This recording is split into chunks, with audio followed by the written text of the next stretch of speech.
Cred eu că trăim o epocă de aur a longevității. Suntem înconjurați de centenari. Dacă acum 10 ani nu știam ce este bine, 10 ani, 15 ani, nu se știa ce sunt carbohidrații, grăsimile și proteina, acum vorbim despre ce se întâmplă la nivel de celulă oamenii de pe stradă.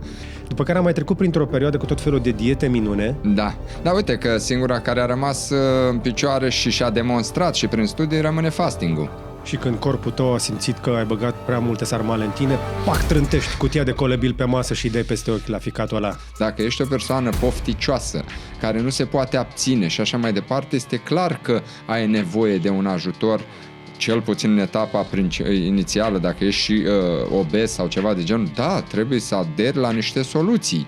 Și ce? Cum? Deci trebuie să iau ulei cu lingura? Păi da, erau niște nebuni care făceau asta. Sau oțet de mere, stai. Creatină? Păi creatină se dădea numai la sportivi. Acum să iau și eu creatină? Eu cred că creatina nu este neapărat o minune pentru un bodybuilder, dar este un necesar pentru noi oameni de rând. Nu mă sperie acum că am băgat creatină. Și azi. Salutare tuturor și bine v-am regăsit la IGDLCC, adică informații gratis despre cu care Costa e invitatul nostru de astăzi. Nu e prima dată aici. Îl chem din când în când trebuie să vorbim dacă mai băgăm sau nu testosteron direct în venă. Florin Cușbă. Salut! Băgăm? L-am văzut pe băiatul ăla, are milioane de vizualizări pe TikTok. Acum, dacă e început de an, trebuie să vorbim despre toate. Ce facem anul ăsta, dacă băgăm în venă, dacă scoatem ceva din venă și îl băgăm sau luăm de la altcineva și băgăm și așa mai departe. O, da. Am auzit că e la modă și chestia asta. Da. Ai văzut aia lui Brian Johnson? Da, am văzut și filmul. Atunci avem ceva de discutat, pentru că eu am o mică obsesie pentru Brian Johnson în ultima vreme. Acum nu că m-am apucat să fac ce face el, dar mă apropii, să știam. Cred că sunt la un sfert din numărul lui de pastile. Nu bag testosteron, dar bag suplimente. 150 am văzut că ia în film. Cam 150 de pastile pe zi. Am mai coborât. Da. Depinde ce ia. Oricum e un ciclu interesant. Nu le-a zis în film ce ia exact, dar sunt publice. Sunt publice, da. Deci zi, băgăm testosteron sau nu? Da. Nu ai văzut pe băiatul ăla? Câți ani are? 20-25. Și la 25 să arăți așa incredibil. Dar e asumat. Adică... Ce înseamnă că e asumat? Asumat. Recunoaște că vrea să fie cât mai mare, ce face, își prezintă rezultatele, muncă zilnic, este în sală, deci e asumat. Și-a asumat. Acum, corpul lui va ceda sau nu, vom vedea. Cu siguranță este predispus multor riscuri pe termen mediu și lung.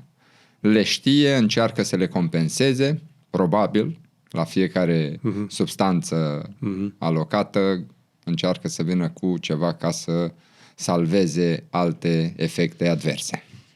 Deci se schimbă generațiile. Deci dacă l-avem pe Brian Johnson pe suplimente, l-avem pe ăsta pe testosteron, toată lumea vrea să experimenteze cu ceva, toată lumea vrea mai mult, mai mulți ani, mai multă putere, mușchi mai mari, față mai fină, păr peste tot, să-și mute de nu știu unde, toți vrem să... Mi se pare că trăim cele mai faine timpuri dacă ne uităm către sănătate.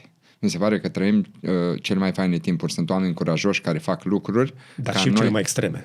Extreme, pentru că n-ai cum să evoluezi. De asta și mă gândesc că și medicina încearcă să evolueze, dar ei sunt plini de partea birocratică și atunci trebuie să respecte niște limite. Oamenii au început să-și asume. Și de corupția farma.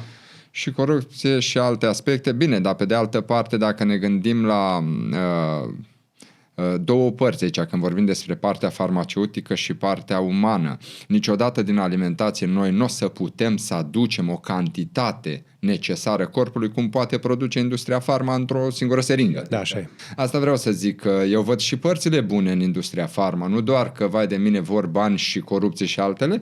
Nu, mă refer la partea medicală, unde se bagă pastile în oameni ca la balamuc și prefer să-i iei bolnavi ca să fie abonați la pastile, și la injecții și la tratamente. Asta cred că e o concluzie pe care am tras-o cu toții. Da, se vrea cât mai mult să folosim pastile și așa mai departe, dar eu trec printr-un filtru și cred că asta trebuie să spunem și celor care urmăresc. Trebuie să trecem printr-un filtru, dar iarăși plecând de la Brian Johnson. Hai să ne ascultăm corpul mai mult, că el, la un moment dat, după ce începi să-l asculți, el îți spune, începi să-l înțelegi. Da. Mai mult ce-ți cere. Și când corpul tău a simțit că ai băgat prea multe sarmale în tine, pac, trântești cutia de colebil pe masă și dai peste ochi la ficatul ăla. Uite, exemplul meu cel mai bun. De sărbători m-am relaxat și am introdus înapoi carnea roșie. de vreo 3 luni înainte de sărbători, nu aveam. Nu ești tu exemplul ăla de alimentație tradițională. Dar hai să-ți spun, aveam... Deși vii de la Moldova și ai acces. Aveam 87 de kilograme înainte de sărbători, m-am întors cu 91 și nu neapărat am făcut excese. Am reintrodus carnea roșie. Și aici știm, carnea roșie, avem creatina, care în mod normal, pe lângă alte beneficii, aduce și un plus de retenție de apă. Dar retenția asta, mulți o confundă cu inflamație, nici de cum. Dacă nu ai un diagnostic neapărat la proteinare activă că îți indică că ești inflamat, s-ar putea doar să am o retenție de apă în țesutul muscular. Și aia să-mi aducă 4 kg. Mă uit în oglindă. Deci nu te-ai îngrășat 4 kg. Nu. Asta este discuția și dacă vezi un pic de retenție pe apă, ai tendința să zici m-am inflamat. Nu este neapărat o regulă asta. Și atunci eu am dedus că compoziția corporală poate s-a schimbat, dar eu în oglindă arătam la fel. Doar reintroducând carnea și odihnindu-mă mai mult. Au fost 4 kg, am întors, am o săptămână, s-au dus 2 kg jumătate în jos. Am renunțat iarăși la carne roșie și cam asta a fost. Pentru cei care nu știu, cu Florin Cușbă vorbim despre sănătate, longevitate, suplimente, antrenament. Este omul care mă și chinuie pe mine de vreo 2-3 ori pe săptămână, dar nu de aia l-aducem aici, ci pentru că pur și simplu este foarte pasionat de domeniul ăsta și după cum vedeți nu bagă testosterone. Nu bagă TRT. În afară de vitaminele pe care eu le consider un must, nu am ce să... Bine, o proteină, o creatină, astea în funcție de perioade, că și aici trebuie să fim atenți cum administrăm. Avem așadar despre ce povesti astăzi. Mi-am propus pe început de 2025 să recapitulăm un pic cam ce știm important, dar și ce chestii noi mai vin. Cred eu că trăim o epocă de aur a longevității. Eu cred că trăim pentru prima dată, mi se face pielea de găină când spun chestia asta, o spun cu toată sinceritatea, cred că suntem înconjurați de centenari. Toți oamenii din jurul nostru, din generația asta noastră, au cele mai multe șanse din istoria umanității să trăiască peste 100 de ani. Da, și pe picioarele lor și fără prea multe. Știi că era un banc, că după 70 de ani când te dai jos din pat dimineața te uiți dacă nu-ți lipsește ceva. Plecând de la bancul ăsta și eu consider la fel că trăim o epocă de aur din punct de vedere că putem să ajungem la 100 de ani pe picioarele noastre, calitate, nu doar cantitate în ani, și sunt ferm convins că vom face asta.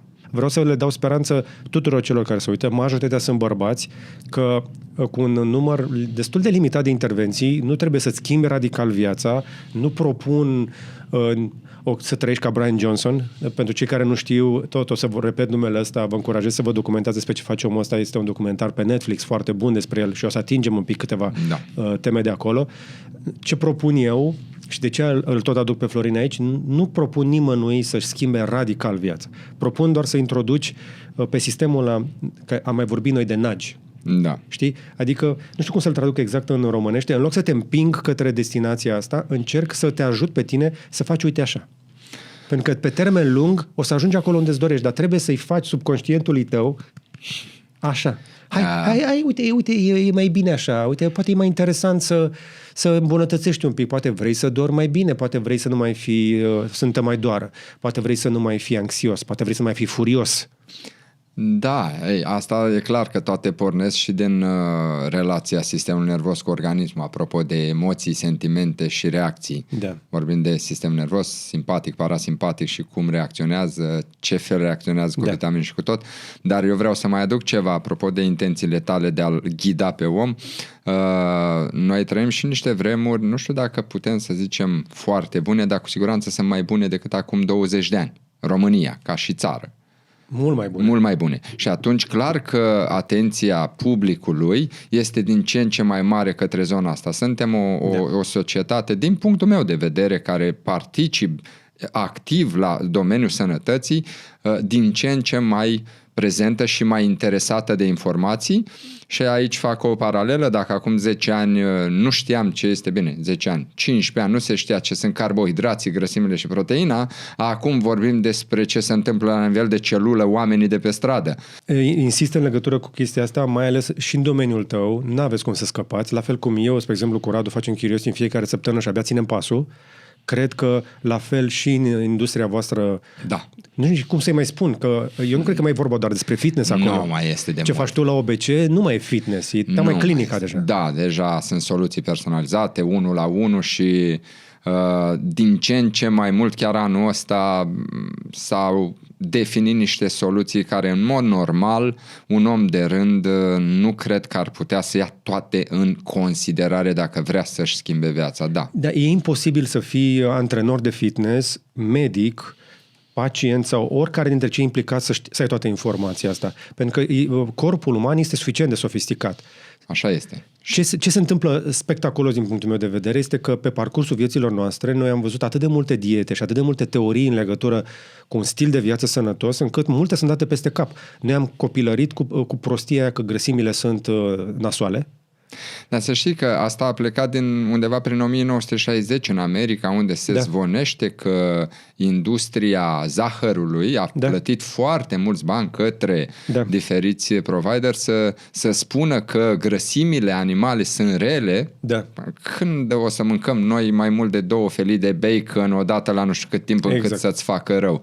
Și automat au zis grăsimea e rea, aveți grijă la cantitatea de proteină și băgați toate batoanele proteice care apăreau atunci sau alte suplimente sau ale de cereale și alte cereale, apropo cu sirop de zahăr, toate porcările. Și automat s-au pus alea rele și a venit zahărul, care în mod normal și zahărul este util, depinde de care și așa mai departe. Și uite, așa s-a ajuns la concluzia că... Dar hai să le luăm așa un pic cronologic. Deci noi am crescut cu grăsimi proaste, carbohidrați sănătoși, ce e fix pe dos astăzi. Da. După care am mai trecut printr-o perioadă cu tot felul de diete minune. Ți-au aminte? Toate dietele minune au trecut și pe la noi. Da. Dar uite că singura care a rămas în picioare și și-a demonstrat și prin studii rămâne fasting-ul. Da. Singura. Cea mai tare dietă rămâne să nu mănânci. Să nu mănânci. Bine, mai era și Dukan, dar ea nu e neapărat... A fost dusă la extrem. Dar nu neapărat o dietă, Dukan. E de fapt ce se întâmplă în medicina, ce recomandă medicii de diabet. Asta era cartea, doar că nu era împărțită sau nu era șeruită cu publicul larg. Asta a fost acolo. Bazele nutriției diabetologice. Nutriția diabetologică este cea care ne-a ajutat totuși să reparăm foarte multe chestii din cauza celor schimbări din ultimii 10 de ani pe dietă a explodat diabetul, diabetologia s-a dezvoltat și au apărut niște oameni care s-au uitat la problema diabetului. Bă, stai puțin că nu e doar o chestie de insulină. Cum ajunge să cedeze pancreasul ăla? S-au uitat un pic în spate și una dintre cele mai bune cărți care mie mi-au schimbat optica, spre exemplu, și pe care o recomand oricui, l-am dat-o și părinților și am reușit să conving niște oameni în vârstă să schimbe măcar un pic dieta, după ce le-am dat să citească cartea lui Jason Fung. El are mai multe cărți alea cu codul obezității, are și vorbește despre fasting, mai multe despre chestii despre diabet în general. Dar totuși, este foarte greu, știi, că e vorba aia, că nu poți să înveți un câine bătrân trucuri noi. Și e foarte greu să ne tot schimbăm părerile și să tot... Cum? Deci trebuie să iau ulei cu lingura? Păi da, erau niște nebuni care făceau asta. Sau oțet de mere, stai...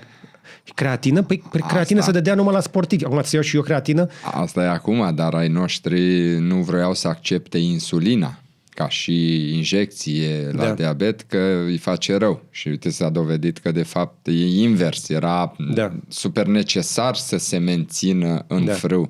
Bine, asta a plecat de la ideea de injecții. Acum trebuie să spunem chestia asta, că una dintre puținele chestii pentru care noi români, nu e puține, avem câteva, pe lângă stilou și alte lucruri, insulina este o invenție a unui cercetător român. Doamne ajută, măcar atât avem. Și chestia asta a salvat mult. Aș vrea la început să-ți dau câteva minute în care să explici oamenilor încă o dată strategia ta de antrenament. Pentru că încă o dată, cine te urmărește online sau cine a apucat să lucreze cu tine, nu te vede niciodată pompat. Eu nu te-am văzut pe tine niciodată pompat și strategia ta de antrenament cu toți oamenii care lucrezi nu a fost niciodată pe volum.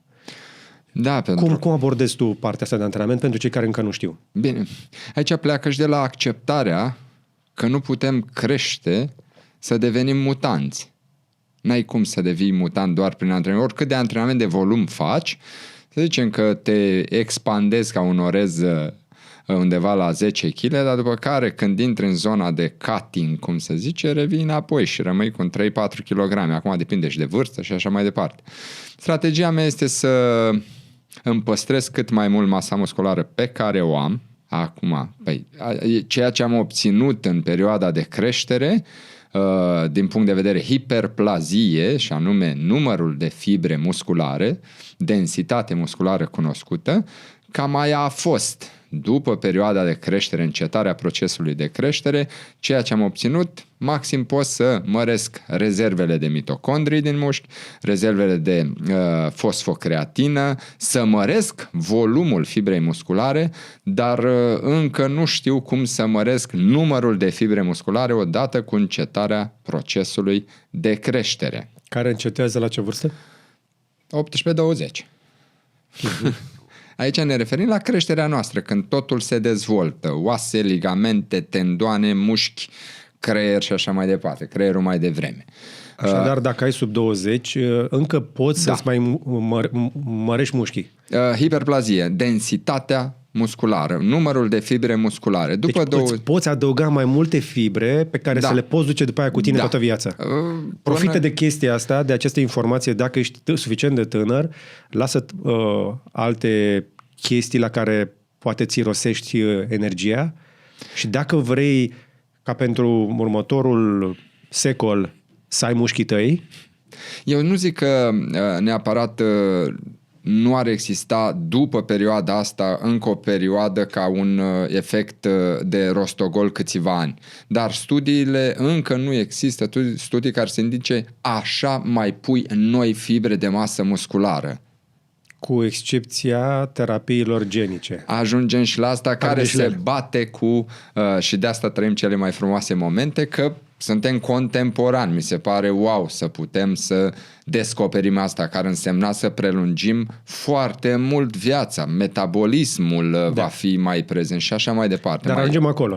Pe ceea ce avem astăzi, pe ceea ce știm că este disponibil și o să mai fie niște ani de aici înainte, nu poți să adaugi mușchi noi, fibră nouă, dar după să nu 20. Se confunde că dacă nu poți să adaugi, ceea ce ai nu poate deveni mai eficient. Exact. Pentru că ceea ce obținem are capacități de a performa în diferite direcții specifice, putere, forță, volum, rezistență musculară. Toate astea pot fi constant upgradate, îmbunătățite de-a lungul vieții, până când apare procesul de îmbătrânire. Se declanșează într-o anumită vârstă, depinde de genetic și 40 de ani în sus și apare această sarcopenie, pierderea numărului de fibre musculare. Și automat, practic, ai un ciclu. Creștem, păstrăm și eficientizăm, iar când începem să îmbătrânim, să înaintăm în vârstă, că poate îmbătrânit mi se pare un cuvânt prea agresiv la 40, Doamne ferește, înaintăm în vârstă, noi trebuie să facem tot posibilul să încetinim acest proces și avem multe unelte pe care nu le folosim, deja disponibile de peste 20 de ani, pe care noi nu le folosim la o capacitate normală pentru că nu le înțelegem. De aici a apărut și clinica pe care o am și toate astea și ceea ce face domnul Brian Johnson. Exact.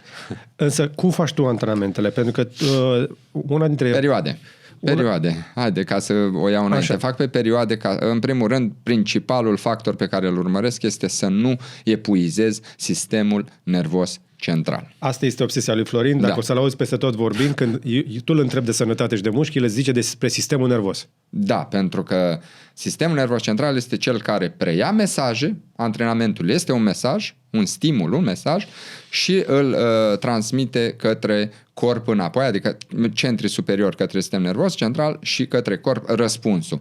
Cu cât aceste mesaje sunt pe o perioadă mai lungă de timp, fără a da corpului repaus, cu atât sistemul nervos central începe să dea fail.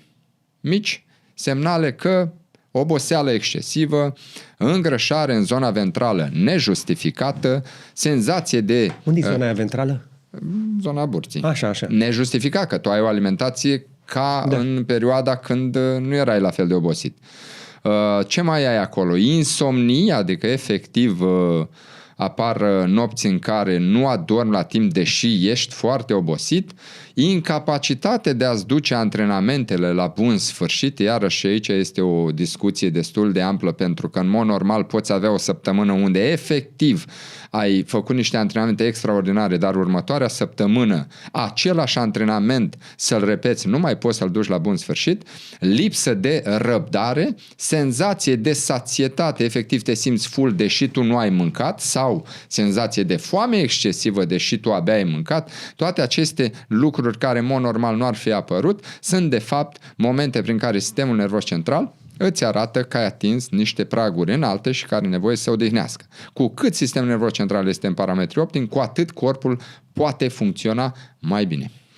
Despre asta am intrat în detaliu în cel puțin alte 2 interviuri și mai avem și metoda 11 care am uitat să o scoatem, e încă pentru membrii acolo, scoatem? E acolo. Eu zic că nu mai este, cum să spun, nu mai este de... 2 ani mai târziu, mai de actualitate? 2 ani, 2018-2025, 7 ani. Ea este ca antrenament, e bun. Dar e bun pentru cei care vor să slăbească prin antrenamente. Dar oamenii au găsit calea să slăbească prin nutriție. Hai să o mai lăsăm, nu știu, până la 1 martie. Ok. Ultim, da? Și pe aia o scoate. Da. Dacă mai vreți chestia... Deci, încă o dată, nu mai este... Trebuie să scoateți mai multă vreme, dar dacă vrei să slăbești, mai uite-te un pic la metoda 11 în secțiunea de membri. Din nou, doar dacă vreți, Florin a oferit-o gratuit acolo, nu vom face publică, este alegerea lui. 11 săptămâni de antrenamente, e simplu. Dar să respectați de la A la Z ce e acolo. Și atunci, dacă înțelegeți un pic cam care este optica lui, o să vedeți că la Florin nu te duci ca să, încă o dată, să concurezi la bodybuilding sau la chestii de genul ăsta. Sunt oameni, mai ales așa, cu vârsta de peste 30-40 care vor să-și pună sănătatea în regulă. De cele mai multe și ori. care înțeleg că este o abordare multidisciplinară acolo. Nu vorbim doar despre fitness, vorbim și despre partea de nutriție, care sunt bazele sănătății, dar mai departe avem și zona de sănătate a organelor, celălalt creier al nostru, vorbim de intestinele subțiri, unde se petrec mai toate lucrurile esențiale în relația tot cu sistemul nervos. Păi se pare că avem neuroni inclusiv în zona ventrală. Exact. Avem și neuroni, avem și amintiri, avem multe emoții care se generează acolo. Exact, de asta zic că abordarea este mult mai amplă. Bineînțeles, și postură și toate astea, toate înglobate. Vrem să prelungim cât mai mult viața oamenilor. Vrem să facem într-adevăr schimbarea de care s-a vorbit ani de zile. Vreau să fac o schimbare. Într-adevăr, dacă ești hotărât, te aștept. Dacă nu ești hotărât, n-are rost să-ți cheltui banii și timpul, pentru că, hai ca banii, dar timpul. Singura resursă care sperăm noi, prin longevitate, să o câștigăm. Așadar, oamenii care vor să-și stabilizeze sănătatea, să o îmbunătățească și să pună la muncă mușchii pe care încă iau ca să nu-i piardă prea devreme, sarcopenia, despre care te-am mai povestit, se preocupă de chestia asta dintr-un motiv foarte simplu: nu știu ce preț poți să pui pe niște ani în plus de viață. Pur și simplu, nu știu cum îi poți... cât de mult ar conta pentru tine să petreci timp cu niște nepoți pe care nu i-ai văzut încă și să-i poți ridica. Da, asta urmează, dar rămâne peste câteva luni. Vreau să arăt lumii un caz de la clinica noastră, un caz de obezitate care a slăbit și încercăm să-l scoatem în față vis-a-vis de... Nu există sumă care poate să conteze când vorbești despre a-ți prelungi viața. Oamenii sunt dispuși să cheltuie oricât să-și prelungească puțin viața. Ceea ce zici tu este doar o motivație finală, dar motivația de a-mi ține nepoții în brațe trebuie să înceapă acum. Să fac acțiuni acum, nu mâine, nu acum. Și aici e discuția destul de... Eu am văzut asta la părinții mei. Există o vârstă dincolo de care ai noștri, pentru că nu au avut exemple pozitive în copilăriile lor, că știm amândoi ce înseamnă viața la țară Moldova. Muncă, mâncare de care e, da. Și foarte mult alcool. Foarte mult alcool. Părinții mei au văzut în familiile lor exemple de așa nu, pe bază de alcool, mult prea multe. Vorbim de ani dinainte, unde era moda cu prohibiția, cu alcoolul. Veneau că 50 de ani și încă 50 trăiau ei anii anteriori, unde nu li s-a dat voie să bea, după care alcoolul a devenit, nu mai era interzis și ei continuau tradiția. Alcoolul este alcoolul este, de fapt, cred că, din punctul meu de vedere, cel mai mare risc al zilelor noastre, pentru că este legal. Da. Da. Dar trebuie să admitem lucrul ăsta, că ne place sau nu, la țară se consumă enorm mult alcool. Da. Deprimarea, anxietatea, viața, singurătatea, toate chestiile astea se varsă, se sting și se amplifică cu alcool. Eu sper să se întoarcă mulți oameni care au călătorit peste hotare, care au plecat de la sat și să repopulăm și zonele, apropo de deprimare. Într-adevăr, multe zone au rămas fără... Da. Dar nu neapărat să întoarcă să rămână aici, ci să întoarcă din ce în ce mai des. Treaba lor. Acum, sincer, mie mi se pare de foarte multe ori că exagerăm când romanticizăm așa că vai la țară cu tradiție, cu nu știu ce, e foarte multă băutură, promiscuitate și sunt multe probleme de sănătate acolo. Și de aia, când vorbim de partea asta de alcool care este atât de nocivă, vedem cum noua generație are cel mai mic consum istoric de alcool, nu știu că ai observat. Au ieșit niște statistici că noua generație nu prea mai consumă alcool. Mai nu am citit despre asta, dar ar putea fi N motive pentru care nu consum alcool, au și alte preocupări. Eu am făcut un sondaj pe Twitter. Așa. M-am pregătit pentru întâlnirea cu tine și am întrebat oamenii, i-am zis, uite, eu, spre exemplu, de sărbători, tot primeam câte o sticlă și am adunat un dulap. Da, de ce primeai câte o sticlă? Te-ai întrebat? Nu câte două.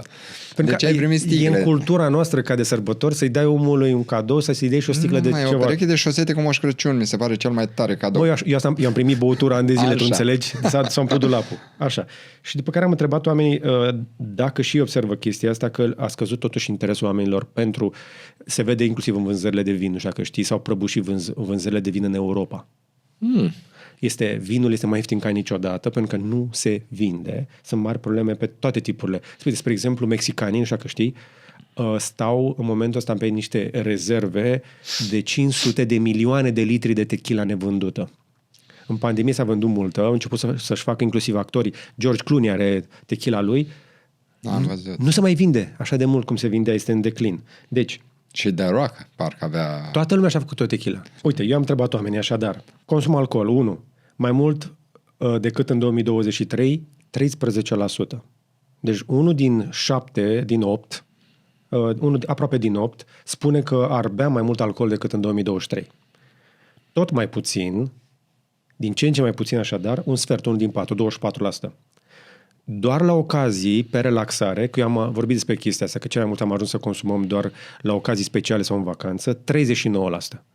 Deci, consumatori rar, ocazionali în România, dintre cei care mă urmăresc pe mine, 39%. Nu consum alcool, 23%. Unul din 4 bărbați care mă urmăresc pe mine, pe demograficele pe care ți le-am zis, nu pun gura. Fain. 39% foarte rar, 24% în scădere, 13% doar consumă mai mult. Gândește-te la chestia asta. Mi se pare bucurător să fie așa. Asta este sondajul tău, dar e normal să tindă din ce în ce, exact ce am zis și mai devreme. Se vede și în trafic. Polițiștii spun că atunci când opresc în trafic, este din ce în ce mai rar alcoolul. Păi da, dar ei au băgat și legea aia, că dacă ești cu alcool... Exact. E foarte dură. E foarte dură. Găsesc din cauza asta mai mulți pe substanțe, pentru că substanțele se văd mai greu și mulți oameni care dobândesc un pic de dependență ajung să le ia și asumă mai multe riscuri decât la alcool. La alcool se vede repede. Și mă gândesc când vor apărea substanțe din fitness care se văd la volan. Ar fi foarte tare. Nu mă sperie acum că am băgat creatină și azi. Cum ar fi? Să se vadă creatina la volan zici, nu e bine că ți accelerează toate procesele și ai putea să devii agitat la volan. Revenim la IGDLCC îndată ce îți spun despre sponsorul nostru, Darcom Energy, cei care ne garantează că nu ni se sting luminile din studio, adică nu avem niciodată pene de curent. Panourile fotovoltaice, invertoarele și bateriile sunt inima sistemului nostru energetic și cred cu tărie că sunt investiții importante, dar și rentabile. Cu acest sistem am economisit deja mii de euro la facturi, dar și mai important avem electricitatea garantată, fără fluctuații care ne pot defecta electricele și electronicele. Dacă ai în plan să construiești, să renovezi orice fel de clădire, inclusiv industrială, alege o soluție solidă de generare și stocare de energie. Noi colaborăm cu echipa Darkom Energy și îi recomandăm. Trăim în niște vremuri în care oamenii par mai stresați, mai anxioși ca niciodată, dar cu toate astea consumă mai puțin alcool, care este un... Știi că era în filme chestia aia, venea eroul principal acasă și punea prima oară un pahar de whisky prin filme. Da. Product placement toată ziua. Da, de fapt, alcoolul promovează anxietatea. Este anxiolitic, cum zic e doctorii. anxiolitic, fără doar și poate. Într-adevăr, acolo e o relație foarte mare cu sistemul simpatic, cel care e responsabil cu zona de emoții și stări emoționale. Da, dar eu revin, atâta timp cât este legal. Bine, a mai apărut acum, am văzut și la un lanț de ăsta de supermarket la case, când treci o sticlă de alcool, îl cheamă pe supervisorul de acolo să vadă dacă ai 18 ani. Bun. Da. La noi am văzut, nu mai știu, într-un supermarket. Mare lucru. Da, interesant. A scăzut inclusiv consumul de vin, inclusiv teoria aia franțuzească cu un pahar de vin la masă ar fi sănătos și aia a cedat. Și sunt niște studii mai recente din Marea Britanie care spun că la femei, spre exemplu, sensibilitatea la alcool este mai mare și se poate considera consum abuziv binge, beție, sau aproape comportament alcoolic, de dependent, de la 2 pahare de vin la femei. Pentru că are o capacitate de a metaboliza alcoolul mult mai lentă și are efecte mult mai dure asupra organismului lor decât la bărbați. Și de aia, spre exemplu, ascultam o femeie care spunea, zice, nu vine să cred că știam că ies în weekend cu prieteni și băgam 2 pahare de vin, credeam că e o chestie socială și, de fapt, intru în categoria de risc pentru demență. Aici, în Alzheimer, parcă la un moment dat circula un studiu că un pahar de vin roșu ar ajuta. După care l-au desființat. Că e fix pe dos. Da. Chiar anul trecut am participat la un curs online pe zona asta de boli cognitive și, într-adevăr, existase un studiu, nu știu exact în ce perioadă, în care un pahar de vin roșu ar fi ajutat în Alzheimer, după care s-a demonstrat că nu. Se încearcă diferite direcții, exact ce ziceam, cu cât definim mai multe zone ce ne ajută, cu atât suntem mai longevivi. Da, acum nu cred că vinul este o travă, Doamne ferește. Un pahar de vin în vacanță, la o vită, e o plăcere să-l bei, mai ales dacă este un vin de calitate, dar rar. Însă, din păcate, zaharurile, alcoolul și alcoolul din vin au efecte mult mai negative decât, nu știu, resveratrolul sau alte chestii pe care le mai găsești acolo. Corect. Aici, iarăși, ce spuneam mai devreme, dacă începi să-ți asculți corpul, începi să înțelegi ce se întâmplă și începi să-ți dai seama ce are nevoie, că el îți spune. Și apare liberul arbitru unde trebuie să decizi din tot răul, că ești expus, cum poți decide ce te ajută. La fel cum în industria slăbirii apar fel și fel de diete minune sau soluții minune, vezi cazul Ozempic, unde toată lumea l-a îmbrățișat, după care toată lumea l-a aruncat la gunoi, iarăși l-a îmbrățișat. Adică au fost niște discuții, nu neapărat că el apărând inițial pentru diabetul tip 2. De vedere percepție publică. Da, percepție, fără doar și poate. Pentru că și Ozempic are super avantajele lui versus abordarea liberul arbitru. Trebuie să știi să-ți asculți corpul și să știi ceea ce îți cere el și să-ți dai seama, în primul rând, de cine ești tu. Dacă ești o persoană pofticioasă, care nu se poate abține și așa mai departe, este clar că ai nevoie de un ajutor, cel puțin în etapa inițială, dacă ești și obez sau ceva de genul, da, trebuie să aderi la niște soluții care îți inhibă senzația de foame, care îți dă senzație de sațietate, că Ozempic, unul din avantajele lui este că în stomac ai tot timpul o senzație că ai ceva acolo de sațietate. Și cumva asta este un mare plus, dacă mă întreb pe mine, că decât să-mi micșorez stomacul sau să-l tai sau să-mi bag un balon sau alte aspecte, pot începe cu aspectul ăsta, care plus avantajele... Nu este invaziv, nu? Non-invaziv, să nu-l tai. Da, exact. Este non-invaziv. Și e valabil și la alcool.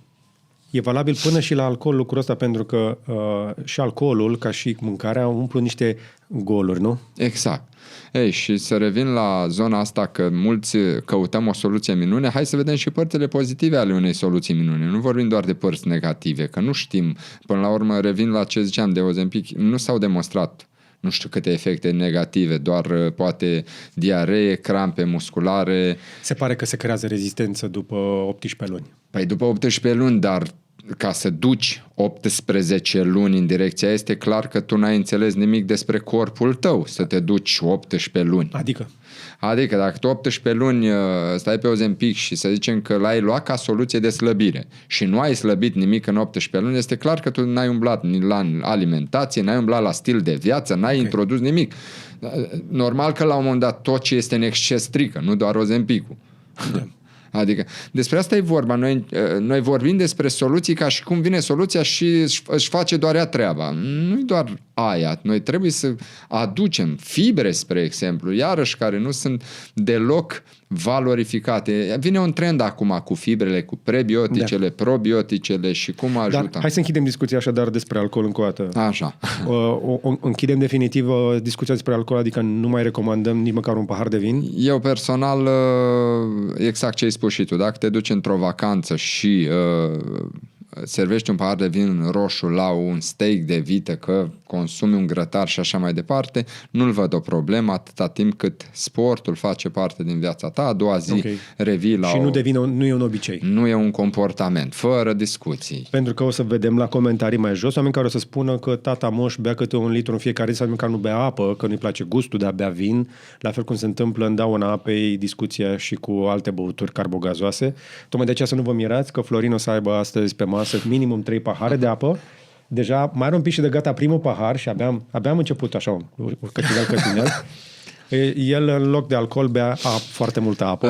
Asta nu înseamnă că cel a cărui părinte spuneai la comentarii sau bunic bea doar alcool. Și ajunge la 70 și e sănătos. Hai să-i facem niște analize să vedem cât este de sănătos, nivelul de hidratare, pentru că și acolo este ca la micul dejun. Mulți ori să zic, dar eu nu mănânc micul dejun, că n-am nevoie. Este aceeași poveste. A inhibat de-a lungul timpului secreția de hormon responsabil cu senzația de foame la acea oră. Și automat că nu o să-și ceară dimineața mâncare, dar nu înseamnă că nu are nevoie. Pentru că nu atingi necesarul caloric în 2 mese sau o masă pe zi. Necesarul minim caloric pentru supraviețuire. Da. Nu zicem că organismul nu va supraviețui, dar din contră nu va funcționa la cote maxime. Tu neștiind cotele maxime reale, ce simte un organism la cote optime, normal că nu o să știi să zici, da, măi, cât de mult mă poate afecta un mic dejun. Ei, încearcă să introduci cel puțin 3 mese pe zi, clasicul sfat, și o să vezi energetic mai bine, creativitate mai mare și cum te simți la nivel de stomac. Dispar multe senzații de balonare, pentru că sar mese, îți creează senzații de balonare. Nu e nicio... Da. Și mai e și discuția aia, m-am trezit, bag o cafea repede ca să mă trezesc. Altă poveste minune cu cafeaua. Despre apă și despre lucrurile astea am mai povestit în celelalte episoade. Noi să ne intrăm în multe detalii, ascultați acolo și înțelegeți de ce Florin e unul dintre oamenii care, de fapt, omul care m-a convins să beau mai mult de 1,5 litru de apă pe zi. Serios? Eu am fost? Da. Păi până atunci, dacă aveam 1 litru, era ok. Acum mă duc spre 3. Și totuși simți că ești optim cu 3? Am momente, și acum o să îți spun, că n-am vorbit asta înainte, am momente că simt, spre exemplu, în timpul zilei uneori uit să beau apă și în momentul în care beau paharul de apă, simt ca dintr-o dată așa că parcă mi se ia o plasă de pe față. E o senzație în asta de nu știu cum, de te strânge ceva, ca și cum te sufoci pe dinăuntru. Da, este. Nu știu cum să pun în cuvinte. Și după ce beau apă, e ceva de genul... Da. Știi, e foarte ciudat lucrul ăsta. Apa e viață. Da, dar e greu să explici chestia asta cuiva care zice, bă, lasă-mă pe mine cu apă, că să ajung prea de la toaletă sau habar n-am. La început, într-adevăr, când faci hidratarea se face cu băut de apă. La un moment dat se creează evacuare, adică organismul obișnuit să rețină apă mai puțină, că nu consumă, va duce mult către eliminare, dar după 3, 4, 5 zile de băut constant apă, se echilibrează și nu o să mai ai decât o senzație de mers la toaletă normală, cum mergi în zilele normale. Așadar, despre apă și despre asta am mai vorbit. Da. Am închis discuția despre alcool. Ai deschis discuția despre Ozempic, care mie mi se pare în continuare o chestie importantă. Noi am mai atins discuția despre aceste GLP-1s. Varianta scurtă este că, deși la noi nu este disponibil comercial, oamenii au început să pună mâna pe el prin diabetologi. Da. Este gândit în primul rând pentru a ajuta pe cei bolnavi de diabet să-și pună sănătatea în ordine, dar și-a demonstrat utilitatea pentru cei care aveau nevoie să scadă aportul caloric. Și asta este, mie mi se pare o soluție occidentală la o problemă occidentală în care am băgat atâta mâncare în noi, cu atât de mult zahăr, atât de multe calorii, încât ne trebuie alte chestii pe care o să băgăm în noi ca să nu mai băgăm atât de mult în noi. Când de fapt soluția este încă o dată să băgăm mai puțin. Ideea este că Ozempicul, da, prin crearea senzației este de full, te duce într-o zonă în care tu cu 1000-1200 de calorii pe zi, în perioada, atenție, de slăbire, nu vorbim doar despre vreau să-l folosesc zilnic, așa că am chef să văd ce-i cu el, nu. Vorbim despre persoanele supraponderale ce doresc să aibă un start cât mai ales că la început tot se confruntă cu senzație de foame excesivă, emoții crescute din punct de vedere că vreau să mănânc aia, pofte crescute și așa mai departe. Ozempicul, da, poate fi o soluție bună din punct de vedere al beneficiilor de senzație, de sațietate. La nivelul creierului îți dispar senzațiile de pofte de peste zi și asta este un mare câștig și spun din experiență, majoritatea clienților cu care am lucrat din punct de vedere al slăbirii, procese și vorbim de obezi, după primele 3-5 zile nu am folosit Ozempic, vorbesc despre senzația asta de sațietate și lipsa poftelor, parcă au descoperit o nouă lume, așa-ți vorbesc, băi, nu mai am poftele alea. Astea sunt clar bariere sau probleme reale pe care noi nu le simțim ca specialiști, dar pentru ei sunt reale probleme, pentru oamenii care sunt obezi, sunt reale probleme aceste pofte continuă, să ronțăi ceva, să mănânci ceva. Din punctul meu de vedere, Ozempicul a rezolvat o problemă, cum ar fi aceste pofte, da. Dar este o problemă cauzată de stilul de viață occidental, foarte stresant în orașe, cu foarte multe tentații, cu foarte multe chestii care creează adicție. Un efect interesant al scăderii acestor pofte este că a scăzut vânzarea de mâncare în America cu vreo 6-7% pe lanțurile mari de hipermarketuri, ceea ce este enorm. Au scăzut încasările la Walmart. Și se reconfirmă trendul. Și ne-am mai vorbit despre chestia asta. Ați zis că erau semne că începe să scadă vânzarea de mâncare. E bine, chiar s-a confirmat. Însă, scăderea acestor pofte, din nou, chestii care altfel ar trebui probabil tratate psihologic, cu relaxare, cu vacanță, cu schimbare de stil de viață, cu detașarea de stres, o poți, iată, se pare rezolva cu o substanță minune, între ghilimele, dar aceste pofte au ajuns să aibă impact inclusiv în zona de alcool, că se leagă de discuția de mai devreme. Normal. Scade așadar nevoia de a umple golul cu altceva și se pare că există niște cercetări cum că ar fi bune inclusiv împotriva adicției la droguri. Și sunt de acord cu tine aici, da. Încă nu sunt verificate, da? Deci vorbim de chestii incipiente. Dar are logică, pentru că aceste peptide de glucagon ajung la nivelul stomacului și acolo, el de fapt, glucagonul este un partener al insulinei în corp. Și acolo, ca să înțeleagă și cei de acasă, el când ajunge la nivel de în stomac, el practic încearcă să stimuleze o secreție mai mare de insulină, indirect, nu direct acționează.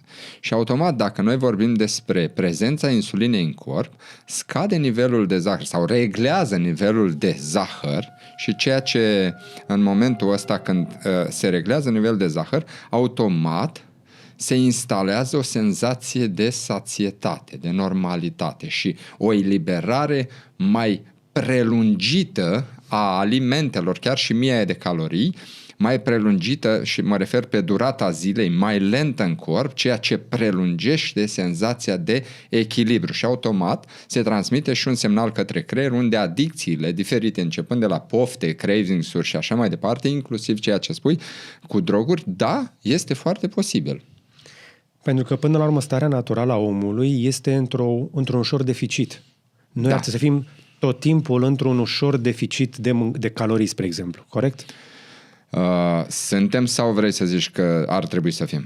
Optim, corpul nostru are nevoie să simtă întotdeauna un ușor deficit de ceva. Corect, dacă e ușor deficit, sunt de acord atâta timp cât tu ajungi să-i dai și masa la timp. Da. Dacă acel deficit ușor prelungești lipsa meselor, devine un deficit... Da, înțeleg ce zici. Hai să zicem mai pe șleau. Oamenii care au înfruntat pe parcursul vieții lor perioade lungi de foame sau de foamete chiar, au trăit mai mult. Bine, eu nu pot să zic asta că în studenție am fost zile în care n-am mâncat o grămadă. Cheltuiam bani de la mama din prima zi. Au fost zile întregi unde n-am mâncat. Dar, cu alte cuvinte, păstrezi o greutate scăzută. Sunt studii pe populații mari în care s-a văzut clar că impactul unei secete puternice sau unei foamete, mai ales în perioada când lucrurile astea încă mai existau, noi ne-am dezobișnuit să vedem la televizor știrile alea. Noi în copilărie, ții minte că vedeam știri cu copiii din Africa subnutriți? Da. Nu prea îi mai vezi zilele astea. Adică umanitatea a reușit să distribuie până la urmă mâncarea suficient astfel încât să nu mai vezi copii subnutriți care mor efectiv de foame. Există probleme, există țări care au mari probleme, da? Există în Afganistan risc mare de foamete, mai există țări sărace, dar nu mai există acest risc de a muri de foame. Cu toate astea, uitându-te înapoi, a fost inclusiv prin Japonia și prin alte locuri studii care au arătat că aceste perioade de secetă, de foamete, au indus o anumită rezistență în organismul unor grupuri mari de oameni care au favorizat longevitatea. Putem zicem că s-au adaptat la un stres de genul respectiv și automat au creat procese de adaptabilitate mă refer la un stres foarte ridicat. Da, este foarte posibil. Adaptarea organismului în situații de criză este beyond limits. Acum, eu nu vreau să vorbesc neapărat despre beneficiile mele, ci doar mă gândesc pur și simplu că noi ca oameni am fi mai tentați să zicem, mai bine mai dorm o oră și mai recuperez la somn, decât să mă trezesc mai devreme cu o oră să mă duc să mă chinui la sală și după aia să mă duc la muncă. Eu cred că confortul este cel mai mare dușman al nostru și s-a demonstrat că dacă vrei să faci ceva în viață, confortul nu are ce căuta neapărat în discuție. Da, poți să ai confort în casă, e altă discuție, dar confortul pe macro viața noastră n-are ce să caute în discuție pentru că nu ajungi să evoluezi dacă îți dorești. Există o mare parte socială care își dorește evoluție. Cei care se uită la noi. Exact. Și atunci confortul pentru mine este relaționat doar cu confortul în casă, în familie. Mă refer acolo, să avem confortul necesar pentru un stil de viață frumos, dar ca să-l ai stilul ăla de viață, n-are nicio legătură cu confortul în mișcare, cu confortul în business, cu confortul în alegerile alimentare. Tot timpul trebuie să faci acțiune în direcția potrivită. În contextul în care spuneam și mai devreme, totul este așa de ușor de deviat, adică să mănânci produse procesate și așa mai departe, că e doar întinzi mâna și le iei, e clar că trebuie să te abții sau să faci un proces sau un model prin care tu constant aderi la alegerile mai bune și asta te scoate din ritmul ăla de linearitate, de homeostazie, cum îi zicem noi în fitness. Corpul trebuie să iasă din limitele lui de confort continuu, pentru că este un mare dușman confortul. Da, așa e. Hai să facem mișcare, hai să mâncăm sănătos, hai să bem mai multă apă, hai să ne bucurăm altfel de viață. Ne place sau nu, trebuie să introduci schimbare. Fără discuții și adaptarea, de fapt. Și frustrare. Un pic de frustrare cred că ajută, pentru că... Aici mi-e greu să-ți răspund că nu știu ce înseamnă frustrare. Adică să-ți dorești ceva ce nu poți avea în momentul ăla și să trebuiască să faci chestii pentru a-l obține. Păi aia e frumusețea lucrului. Cu cât e mai greu, cu atât e mai frumos. Pentru că asta e în natura omului care vrea să facă chestii. Dar am introdus partea asta, discuția asta despre frustrare, însă în realitate cei mai mulți dintre noi o să vrea niște soluții rapide. în cultura noastră occidentală, încă o dată, golurile se umplu cu ceva, cu mâncare, cu substanțe, cu alcool sau, dacă vrei să te duci pe calea sănătoasă, cu suplimente, vitamine. Acum, vestea bună este că poți să umpli niște goluri de genul ăsta cu chestii pe care poți să le iei pe gură. Da. Hai să vorbim un pic, să ne luăm o bucată de conversație în care să vorbim un pic cam care mai sunt cercetările în domeniul ăsta și cum a mai evoluat partea asta de suplimente. Pentru că văd niște schimbări și în zona asta și sunt niște lucruri pe care noi nu le-am clarificat bine. Există, din punctul meu de vedere, un arsenal de suplimente în caz de diagnostic medical nu există. Suplimente pe care ar trebui să le avem în rutina noastră constantă. Dacă ești și om care face sport, în primul rând, eu văd creatina ca fiind un supliment super necesar în contextul în care noi prin urină eliminăm între 1 și 2 grame pe zi de creatină în mod normal, natural. Okay. Noi ar trebui asta să o aducem constant, mai ales că această creatină descoperită, nu știu, acum în 1832, nu mai știu de cine, și uitată în istorie până în 1990 la Olimpiada, cred că de la Barcelona, unde vreo 5% din sportivi au folosit creatină și au declarat după că au și urcat pe podium și cât de mult așa, undeva prin 94 peste 80% din sportivii de la Olimpiada din America foloseau deja creatină, deci și-a demonstrat eficiența, mai ales că între 90 și 94 Federația Internațională Antidoping l-au testat și l-au clasificat ca fiind un supliment ce nu intră pe lista de dopaj și așa mai departe, pentru că ei există oricum în corp, în musculatura noastră, sub formă de fosfocreatină. Ea are rol de a hrăni celula de energie, ATP și creatin fosfat. Este sistemul nostru energetic. Nu știu dacă am vorbit despre...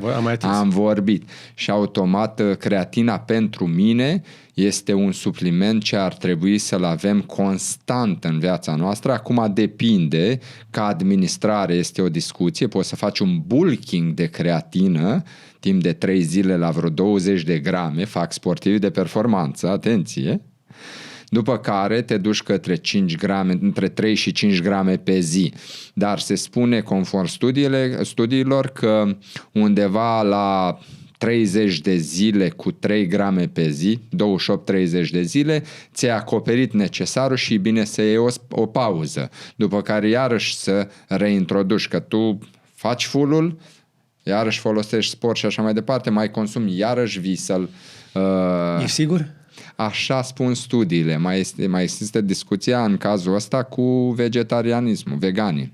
Așa. Aici iarăși e o discuție că veganii nu au de unde să-și procure această creatină. Eu cred că nici măcar carnivorii nu au întotdeauna acces la o carne de bună calitate. Și asta e altă discuție. Da, dacă luăm în considerare un stil de viață ideal, merg pe ceea ce am recomandat. Dacă luăm un stil de viață social, într-adevăr, la nivel de creatină, eu aș recomanda 3 grame pe zi, okay, undeva la 28 de zile, după care aș mai lua o pauză.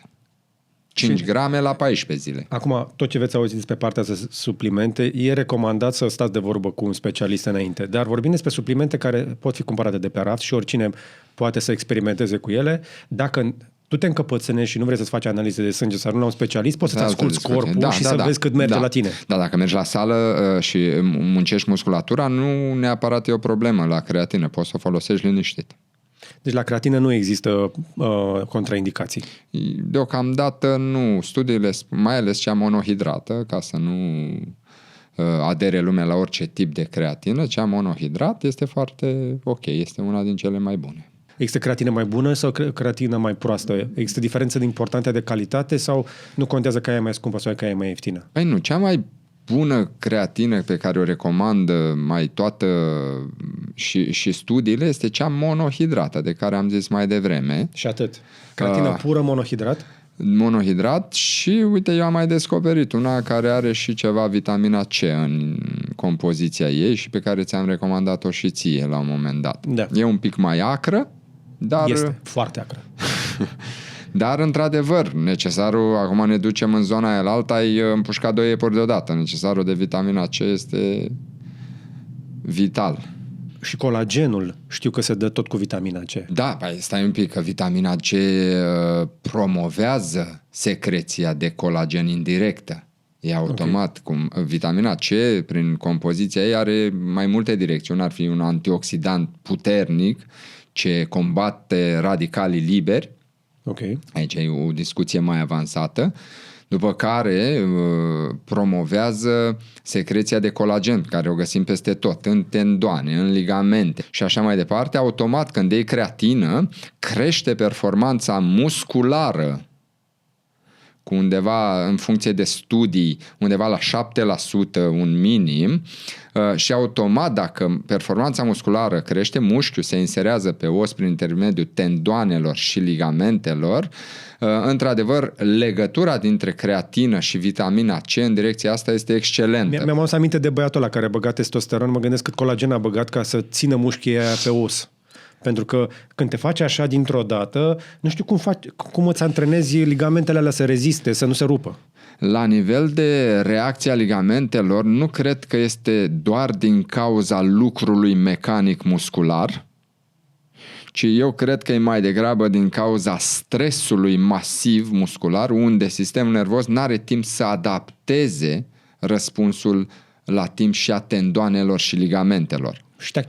Și te accidentezi. Într-adevăr, spre exemplu, o contractură musculară, prin contractură înseamnă scurtarea mușchiului.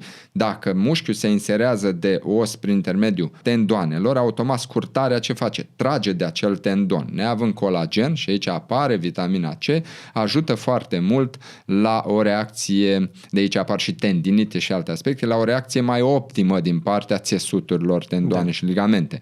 Eu personal consider creatina nu doar muscular eficientă, ci și energetic eficientă, pentru că ea intră în compoziția mitocondriilor, a celulelor noastre musculare. Okay. Și având mai multe mitocondrii, automat ai mai multă energie musculară, automat ai predispoziție crescută la efort. Pentru mine, creatina nu este doar pentru performanță de tip volum, ci este mai degrabă și rezistență, și energie mai multă, predispoziție la un mușchi funcțional automat, mușchi funcțional metabolism mai bun, adică se duce în mai multe direcții. Eu cred că creatina nu este neapărat o minune pentru un bodybuilder, dar este un necesar pentru noi oameni de rând. Dintr-un consum caloric al unui adult de peste 2000 de calorii pe zi, în antrenament, dacă ai avut un antrenament intens, ai băgat vreo 5-600, după care mai bagi vreo 1000 și ceva doar pe metabolismul bazal și diferența unde e? La creier. Da. Și creierul este cel mai mare consumator energetic, unul dintre cei mai mari. După metabolism, pe locul imediat vine după. Deci, doar ca să menții temperatura corporală, circulația sanguină, toate lucrurile astea consum cea mai mare parte a energiei, după care vine creierul și după aia vin mușchii. Bine, acum depinde și cât de mult îi folosești. Dar dacă ești toată ziua și faci chestia asta... Avem peste zi tipologia, 3 tipuri de consum de care zici. Ai metabolismul bazal pentru funcționarea organismului în stare de repaus, adică dacă dormim consumăm X calorii. Ai activitatea cerebrală, unde consumi Y, creativitate, muncă, ce facem peste zi, și ai activitatea fizică, antrenament și așa mai departe. Da, automat tu prin antrenament, dacă consumi, nu știu, 5-600 și ai metabolism bazal de 1400, deci ai 2000 consumate, extra de unde o să mai iei pentru necesar? Și automat producerea de celule energetice ajută și în zona respectivă. Tocmai de aia aud că mai acum, spre exemplu, la concursuri care necesită inteligență, se dă creatină înainte. Da, cred că mi-a scăpat. La șahiști, la din astea se dă creatină mai nouă înainte de competiție și în zilele cele mai intense, aud, dar nu recomand, n-am încercat, că se vorbește inclusiv de chestii de peste 20 de grame în ziua respectivă. Acum, aici depinde și de vârstă. Există persoane, antrenori pe care eu îi urmăresc din America în principiu, care oferă clienților și 20 de grame, clienților înaintați în vârstă, și 20 de grame de creatină pe zi.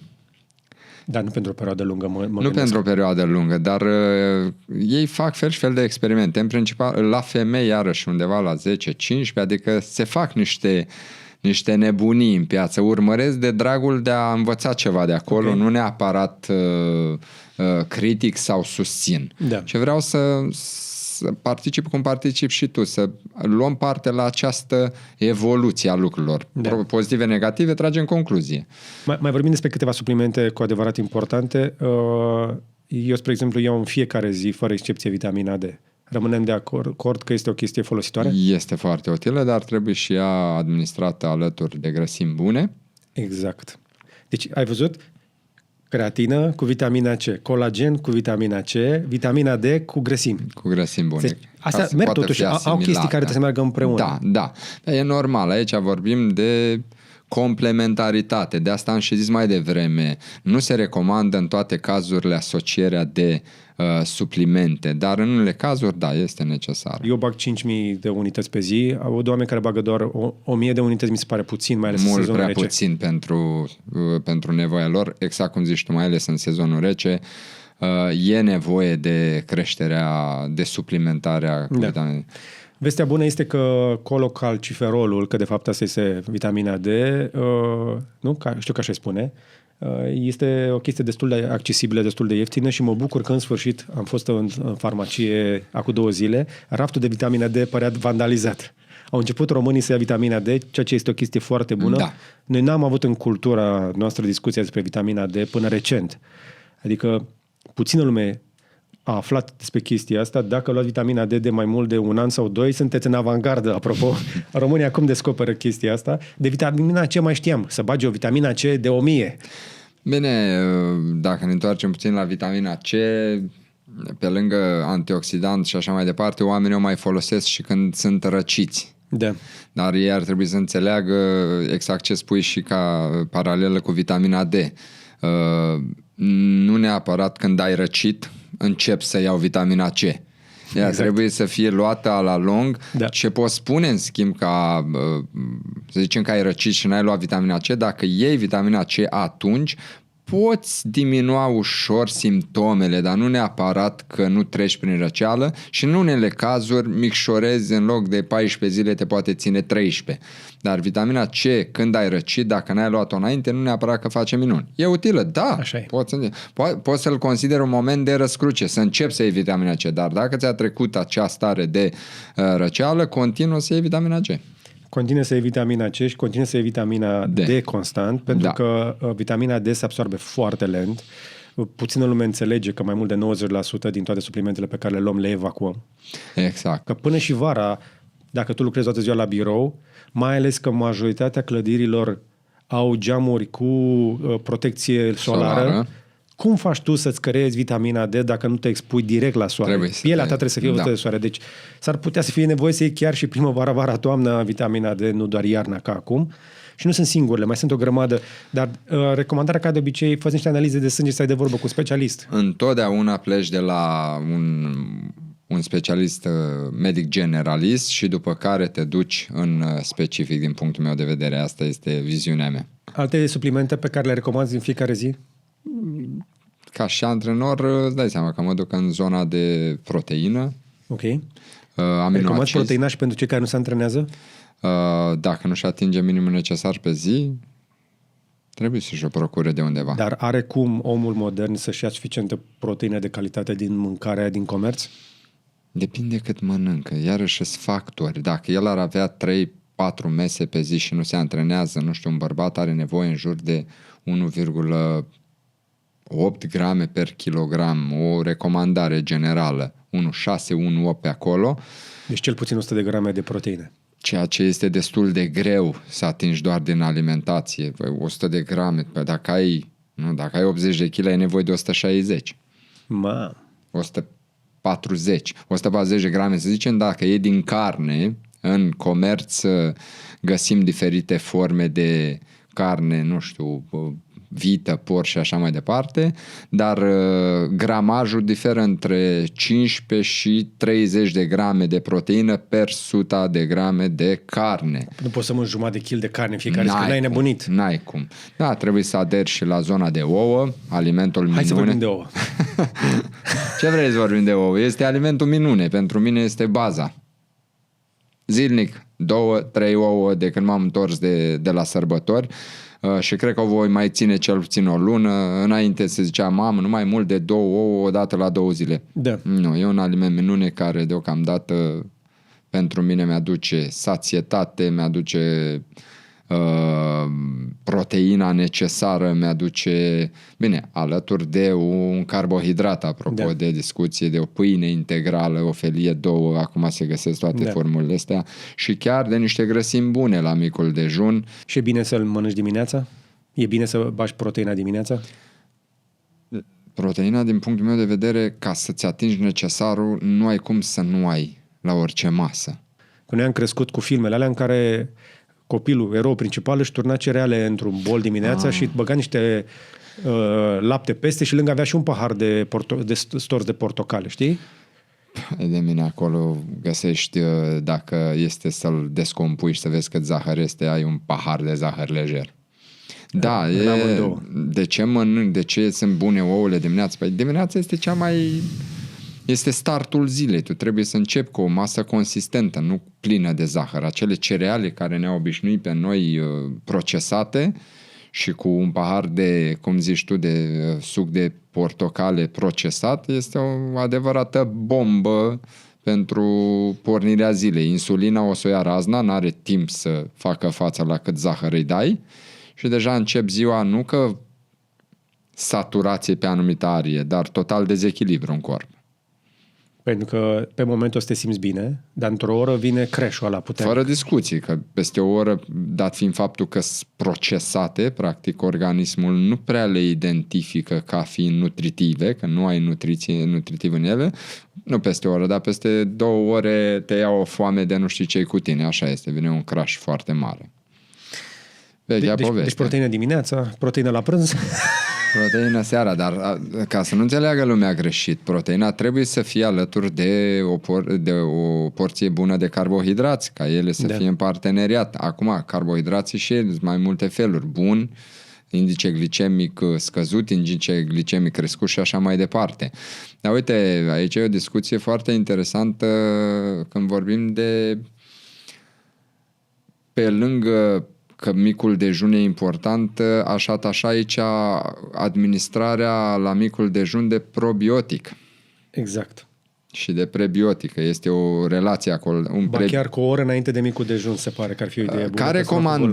Ca recomandare, da, este să fie stomacul gol când administrezi probioticul. Atenție, o oră înainte de sau 2 ore după.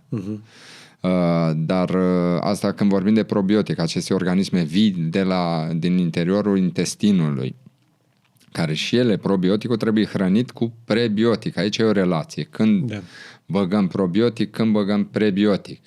Ei, cum din punctul meu de vedere micul dejun este pentru regi, prânzul pentru prinți și cina pentru săraci, așa văd și prebioticul. Prebioticul l-aș administra dimineața un 20%, un 30% la prânz și un 50% seara. Da. Interesant. Da, că eu am nevoie de prebiotic, de fibre, să-mi asigure o sațietate prelungită de la ultima masă. Dacă eu dimineața am micul dejun deja consistent, aduc un prebiotic mai puțin. Am senzație de sațietate, am și în pâinea integrală niște fibre, deci este perfect. Da. După care la prânz, când ai între prânz și cină o perioadă mai lungă, dar ești în focurile zilei cu activitate, aduci un 30% și seara, la ultima masă, eu aș duce foarte mult către un 50% de prebiotic. Așadar, peste toate lucrurile pe care mi le-ai spus, încep să se lege o grămadă de chestii pe care le-am învățat de la cei care experimentează la extrem, cum este Brian Johnson, pe care trebuie să-l felicităm de la distanță, nu știu dacă se uite la ce zicem noi aici, dar omul ăsta a reușit să testeze pe pielea lui o grămadă de chestii și unele dintre ele, spre exemplu, s-au dovedit a fi proaste și ne învață despre chestia asta, spre exemplu, că n-ar trebui să abuzezi de rapamicină. Este o paie cu rapamicină. Am văzut acolo ceva în film. În film el încă testa era încă pe rapamicină, după aia a scos-o. A scos-o. Pentru că a fost testată pe șoareci și a arătat într-adevăr că sporește longevitatea. De ce? Rapamicina, pentru cei care nu știu, este un inhibitor al sistemului imunitar și se pare că să-ți inhibi un pic sistemul imunitar îți mărește longevitatea. Da, ca și zis în film că îl folosește pentru longevitate, dar după aia l-a scos, că n-am mai urmărit. L-a scos pentru că are și efecte adverse. Ok. Și asta este un risc atunci când experimentezi chestiile astea, pentru că el are un stil de viață extrem de bine organizat, extrem. Asta îmi place enorm. Este motivant să vezi că cineva este la linie cu toate. Ai văzut și somnul lui. Da. Este prima oară când văd pe cineva care are 30 de zile 100% calitate somn. Da, este incredibil. Iar noi ne zbatem cu 85, 86, 87. Asta este ceva motivant. Să vezi pe cineva în activitate care chestia asta, pentru că eu doar în vacanță am sărit de 90. Omul ăsta a reușit așadar să arate cât de valoroasă este partea asta de să faci totul repetitiv, la aceleași ore, să respecti o anumită dietă. Și o chestie care iarăși mi s-a părut interesantă în ce spunea el este că, deși ia foarte multe suplimente și mănâncă, și știi că mănâncă într-o fereastră asta de 4 ore, mi se pare, da. Zicea că tot timpul e foame. Și cu toate astea, sănătatea lui este echivalentă cu cea a fiului lui. Am văzut și asta, da. Da? Deci fiul lui care e pe la 19 ani, mi se pare în momentul ăsta, și el are aceiași marcări, da? Este în top 1% din punct de vedere oase, musculatură, absolut toți marcării biologici, cu un tânăr de 18-19 ani care și ăla se antrenează. Și el se antrenează. Am văzut că fac amândoi antrenamente. Ideea este că în momentul de față marcării arată bine. Nu știm pe termen lung cum va fi, dar pentru mine ceea ce face omul ăsta mi se pare extraordinar și ar trebui să-l urmărim. Nu neapărat, că sunt multe cu care nu suntem de acord, da, dar ar trebui să-l urmărim pentru abordarea lui globală a ceea ce înseamnă. Ai văzut că el e atent și la echilibrul vârstei organelor. Da. Are și timp, cum zic unii, că chiar a fost și criticat că, domnule, asta e pentru milionarii de la Hollywood, să poți să faci tu toată ziua, nu muncești decât asta. Bine, el are business-ul ăla cu... Are mai multe business-uri. Da. Și după ce a făcut o grămadă de bani, într-adevăr s-a retras din business și dacă vezi pozele cu el dinainte să... Am văzut, da, foarte interesant. Pare mai bătrân cu 25-30. Da, dar el zicea în momentul ăla, oricât de mult trăgea, el tot simțea că nu este ce își dorește de la viață. Apropo de bani, alergând după bani, alergând, și el, prin faptul că, deși începuse să facă bani, tot nu era, îi lipsea partea asta. Și aia l-a făcut să schimbe macazul. Mie mi se pare foarte tare într-un moment când tu ești în vârful unei piramide care ți-ar putea asigura pe restul vieții totul, el a schimbat și s-a dus și... avea bănuți, dar a renunțat să mai facă la fel de mulți în o perioadă ca să-și alinieze părțile astea. Eu cred că un fel de om cum este el va fi capabil să facă bani și acum. Și sunt sigur că face. Oricum face. Dar, într-adevăr, noi trăim în această cultură în care trebuie să te arzi înainte să faci niște bani, ca după aia să vedem dacă mai ce repari din chestia asta și ce faci după. Și sunt și eu în păcatul ăsta. Da. Și am fost multă vreme. Adică mă uitam la pozele cu el înainte să își pună viața în ordine. Gâtul mare, știi, multe kilograme, stres, se vedea lipsit pe fața de lui. energie, ajungea acasă la copii, abia reușea să își ducă la bun sfârșit sarcinile de tată și după care la 2 noaptea nu dormea că se gândea mâine trebuie să iau de la zero la business, mamă câte sunt de făcut, deși echipa era fericită, făceau rezultate, el nu era mulțumit, că el are în el asta adică în interiorul lui partea de sănătate este în ADN-ul lui, adică nu o face neapărat pentru a demonstra ceva, asta mi se pare, el o face că simte că poate să își prelungească viața și mi se pare extraordinar că avem un om ca el. Ar mai fi niște suplimente care ți se par utile din ce e el? Ce ți-a atras ție atenția acolo? Acum el ia o grămadă de chestii. Evident, vitamina D, toată partea de aminoacizi, creatină, chestii de genul ăsta. Nu le ia constant pe toate, le mai schimbă, dar are o grămadă de chestii de prin conopide, din plante verzi. Foarte multe chestii din plante verzi. Shake-urile alea din plante verzi se par utile? Foarte utile, mai ales că în plante noi găsim carbohidrați cu eliberare lentă. Aici vorbim de indice glicemic scăzut și cu foarte multe vitamine sau minerale, automat că ele... Bine, dar asta este și un fel de detoxifiant în multe plante, găsești, pentru că ele au și apă, detoxifică corpul. Nu știu exact ce ia el la cele shake-uri ca să pot combinații ca să pot să-mi fac o idee. Eu iau, spre exemplu, în fiecare dimineață, din nou, tot ceea ce vă spun despre ceea, eu nu postez despre chestia asta și nu e o recomandare. Ce iei? Iau niște super greens. Așa. Iau borcane cu chestii verzi. Așa. Sunt de mai mulți producători care sunt tot felul de combinații. Am testat mai multe să văd care îmi pică bine. Dar au chestii pe bază de clorofilă, chestii verzi, moringa. Am înțeles. Unii mai bagă matcha. Am mai văzut unii care bagă și tribulus terrestris prin ele. Chestii pe bază de clorofilă în general. Spirulină. Spirulină, da. Asta e un aminoacid, o proteină. Exact. Pentru că prin foarte multe chestii din astea verzi sunt și foarte mulți aminoacizi care se întorc la partea de cogniție și mai ales după COVID, mulți oameni s-au plâns nu doar de gripă sau de chestii, inclusiv de probleme cognitive. Adică multe efecte au fost neurologice. Adică mulți avem probleme de memorie, de concentrare și eu sunt convins că o parte din lucrurile care se întâmplă în societate sunt cauzate nu doar de anxietatea creată de izolare, ci și de efectele neurologice ale acelei pandemii. Istoria ne va spune dacă am dreptate sau nu. Dar ăsta e feeling-ul meu. Că văd modificări de comportament care nu sunt întotdeauna cauzate de chestii sociale. Eu cred că sunt cauzate și de biochimie la mulți oameni. Eu cred că și COVID-ul, dar și schimbările de după au dus la toate aceste probleme de cogniție, toate dinamica schimbărilor, că am trecut și mediul de business, de la munca la birou la work from home, iarăși o presiune mare, nu mai aveau pauzele, adică îi chemau și la 9 seara într-un meeting, adică toate astea, schimbarea a creat aceste probleme la nivel cognitiv, anxietăți, pierderi de concentrare, trecerea de la un subiect la altul, oboseală cronică, da. Eu stau de vorbă cu niște producători și mai testez și pe mine chestia asta. Cred că am putea să gândim la un moment dat o rutină prin care să le spunem oamenilor, băi, uite, știi, s-ar putea să te ajute ca pe lângă creatina aia să mai introduci niște chestii în dieta ta pentru a-ți ajuta creierul să umple găurile alea. Pentru că și creierul nostru este afectat de fiecare răceală, de fiecare... Uite, am auzit, spre exemplu, o chestie recentă, că nu trebuie să lovești doar la cap ca să ai o contuzie. Poți să fii lovit în piept și să ai o contuzie. Asta este cum și...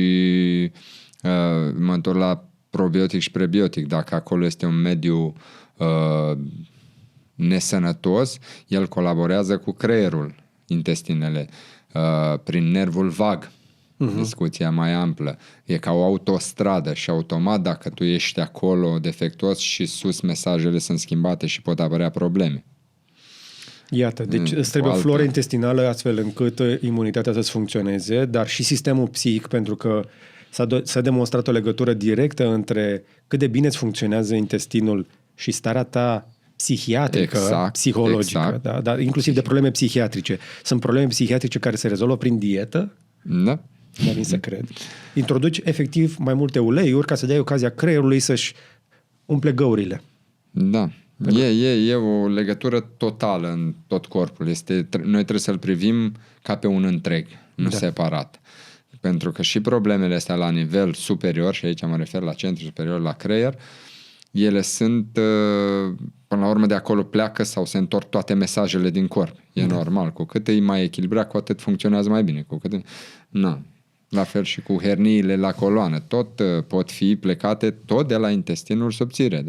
Exact. Una dintre chestiile cele mai extreme pe care le face Brian Johnson este că face inclusiv experimente cu tot felul de chestii pe care și le injectează. Și una dintre chestiile pe care vreau să mai vorbesc cu tine, că nu avem foarte mult timp, sunt asta cu terapiile genice. Noi am mai explicat aici și tu ne-ai povestit despre cum apare sarcopenia, da? Da. Adică ai la dispoziție, dacă vrei să crești natural, antrenează-te până spre 20. După care apare partea aia în care poți să-ți menții musculatura și să o optimizezi, să o adaptezi la tipul de efort de care ai tu nevoie și după 40 inevitabil vei pierde dacă nu faci nimic în legătură cu chestia asta. Chiar și mai târziu, după un 47 ai putea să pierzi, să înceapă procesul de pierdere. Depinde ce faci, dacă n-ai făcut deloc sport. Indiferent că faci sau nu faci sport, ești predispus natural să începi să-ți pierzi din mușchi cel puțin 1% pe an Da, după 40 și... Da, așa este. Începe procesul de îmbătrânire. Și după aia zici că aoleu, s-a topit săracul pe picioare, arată în ce în ce mai slab. Păi da, că nu și-a lucrat mușchii. Da, și nu a și fost pierde activ. natural. Normal. Aici e mai degrabă o legătură, pentru că am zis că în perioada de creștere pune masă musculară. Aici trebuie să specificăm despre miostatină și folistatină. Sunt la nivel intramuscular. Miostatina temperează, să zic așa, dezvoltarea mușchilor în perioada de creștere, să nu ajungem niște tăurași, niște, cum erau, nu știu ce vaci mai exact, alea, sunt niște... Holstein. Da, care au musculatura aia mare, de fapt la ele a fost blocat de tot secreția de miostatină. Ele sunt non-miostatină. Miostatină blochează dezvoltarea musculaturii agresivă. Blochează, o temperează, să nu zic o blochează, că altfel dacă nu aveam aceste miostatine, ajungeam niște Hulk cu toată lumea, eram niște mutanți.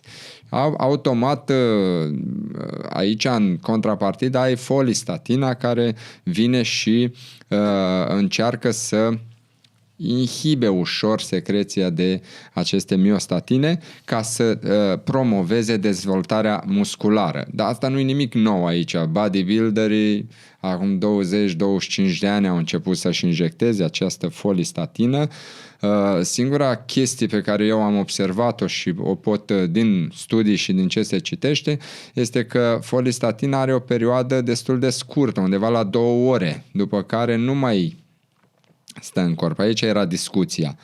Și de aici a apărut și terapia cu plasmă, altă extra.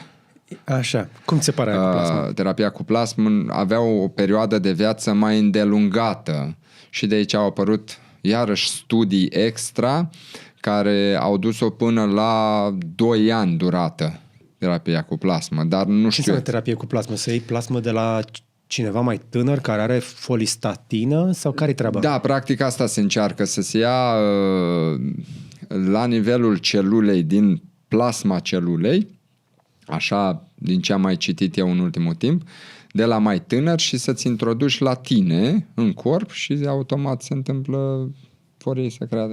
Efectiv, nu... Deci, nu știu că ați auzit de chestia asta, dar există niște informații care circulă cum că inclusiv Jeff Bezos și alți băieți de pe... Făceau asta. Și fac asta în continuare, că își fac...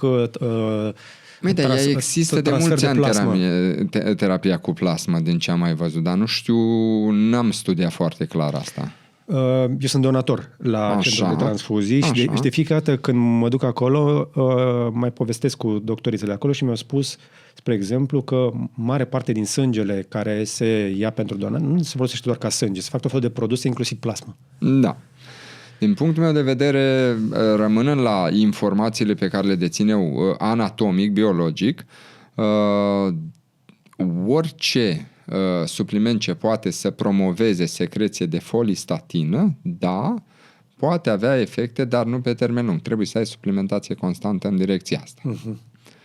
Pentru că Brian a luat plasma de la fisul și el i-a dat lui taică-său. Da, au făcut asta pe generație, am văzut în film. Și că se simțea mai bine. Acum nu știu cât e marketing sau nu acolo, deocamdată s-au făcut, parcă am văzut niște studii pe șoareci. Da. Și ei au avut nici nu știu cât la sută îmbunătățire. Da, există totuși niște îmbunătățiri pe partea asta de Păi el a demonstrat că e cu 5 ani mai tânăr, parcă așa a declarat în film, ceea ce nu contestăm, dar nici n-ai cum să zici că doar aia. Corect. Pentru că el are... Asta e problema la el, că el face atât de multe că nu știi care. Asta este și de aia nu pot trage o concluzie și eu personal să înțeleg mai clar ce se întâmplă acolo. Aștept să mai apară informații pe tema asta.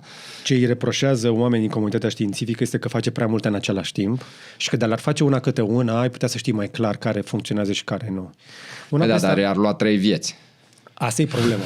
și el se grăbește să obțină acest rezultat, de pe urma căruia putem, iată, învăța și noi. Da. Poate că medicina își folosește mai multe resurse în direcția asta, dar mai sunt unele chestii de frontieră, unele n-a putut să le facă în state, trebuie să ducă într-o insulă pentru a-și injecta, să-și facă o terapie genică. Și iarăși chestia aia, spre exemplu, el a spus că i-a crescut masa musculară cu 7%. Asta am văzut. Să faci chestia asta în câteva luni de zile, cum ți se pare? Păi, nu am fost extrem de atent să văd ce conține această terapie genică. Sunt unele chestii despre care se vorbește și unele care nu sunt detaliate, dar în esență, practic, intervine până aproape la nivel de ADN, dar nu modifică ADN-ul. Dar ce își injectează? Sau ce terapie face genică? Practic își introduce niște gene în corp. Activează niște gene care stimulează producția de musculatură. Da. Și care trebuie programate pe genomul lui, pe ADN-ul lui, dar spre deosebire de CRISPR sau alte terapii de genul ăsta prin care se repară boli genetice, din nou, nu sunt de specialitate, spun doar ce am înțeles eu, alea intervin în ADN și înlocuiesc gena defectă. Că mulți oameni care au tot felul de probleme de sănătate din asta, din cauza acestor gene defecte, pot fi ajutați cu o singură intervenție în care li se face o injecție prin care li se înlocuiește gena defectă. Aici, din câte înțeleg, dar nu este încă autorizată în Statele Unite, s-ar interveni supragenetic, fără să se modifice ADN-ul și ar putea chiar fi inactivată chestia asta, terapia asta genică, cu aceste gene care ar stimula crearea de celulă musculară nouă. Aici sunt sigur că are legătură și cu stresul oxidativ.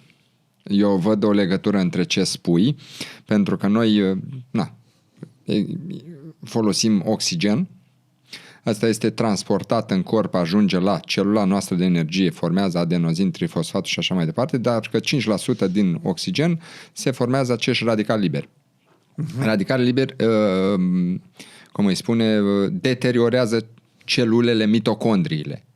Practic te prăjești pe dinăuntru. Exact. Și automat consider că ar fi o legătură între ce face el și în direcția asta, să-și protejeze cât mai mult celulele energetice și să le țină cât mai...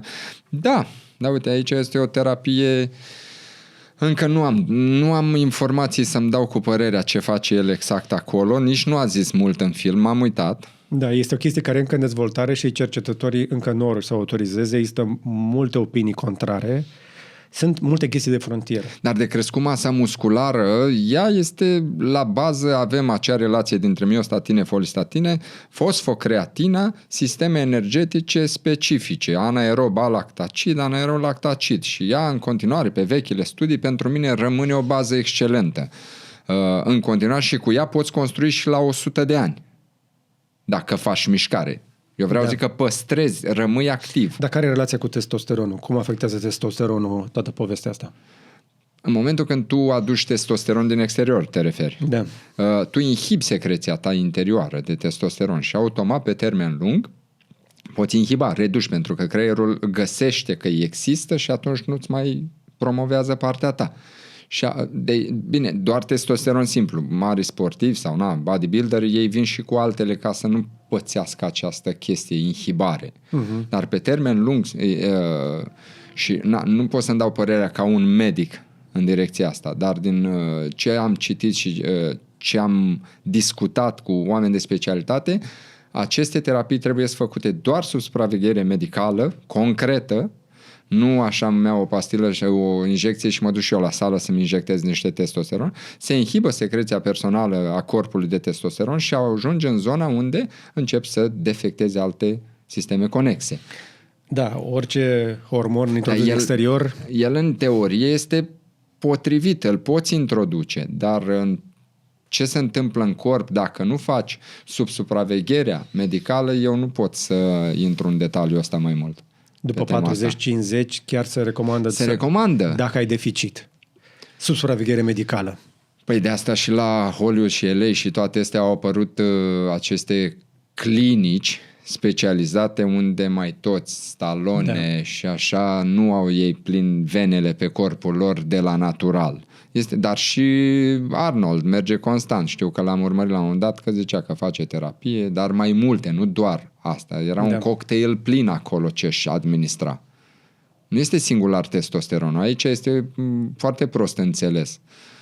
Eu sunt convins că foarte multe vedete, mulți oameni care vor să trăiască mai mult și vor să arate mai bine, se uită la toate chestiile astea experimentale, se fac enorm de mulți bani din ele și tocmai de aceea fiecare dintre noi trebuie să fie un pic sceptici în legătură cu tot ce auzim despre ele și să căutăm până la urmă ce a fost testat și verificat și până la urmă timpul le validează pe toate sau invalidează. Mai vreau să zic atât, că indiferent de toate terapiile, toate suplimentele, tot ce faci, eu rămân la baza piramidei mișcare și alimentație. Pe al doilea loc al piramidei aș pune sănătatea organelor interne și abia la al treilea punct, la vârf, aș veni cu extra pentru a performa. Da. Eu așa o văd și de asta eu în momentul de față vin pe un teren unde, exact cum ai zis tu, recomand mult prea puțin, că vreau să reglez primele două. Să ai mișcare integrată. Dar toți vrem un quick fix. Toți vrem ceva rapid. Nu eu. O injecție, o pastilă, o chestie care să ne schimbe viața. Și ele ajută, ne vor ajuta. Vă provoc să vă uitați în sufletul vostru și să vă răspundeți la chestia asta. Câți dintre voi vă imaginați că o să vină într-o zi pastila aia minune și nu mai trebuie să te duci la sală și nu mai trebuie și poți să mănânci ce vrei și tot o să fii bine și o să trăiești o grămadă. Să-și personalizeze toată lumea serviciile și administrarea de suplimente și de antrenamente și de mâncare și tot. Nu mai mâncați după gust, mâncați după nutrienți, adică nu mâncăm pentru gust. Adică ar trebui să ieșim puțin din trendurile astea. Hai să facem ce face toată lumea și hai să facem ce am nevoie. Da. Acum, încă o dată, noi ne place sau nu suntem în această cultură occidentală în care credem că trebuie să ne băgăm ceva în noi pentru a rezolva o problemă pe care o avem. Da. Când de multe ori problema poate fi chiar spirituală sau de multe alte chestii. La final, aș vrea să-ți recomand un film în legătură cu asta. Nu știu că ai apucat să vezi The Substance. Nu, n-am apucat. Încă nu l-am văzut pe la noi prin cinema, vă încurajez, nu știu dacă apucăm noi să publicăm până la Oscaruri, eu cred că are o șansă mare la Oscar filmul ăla.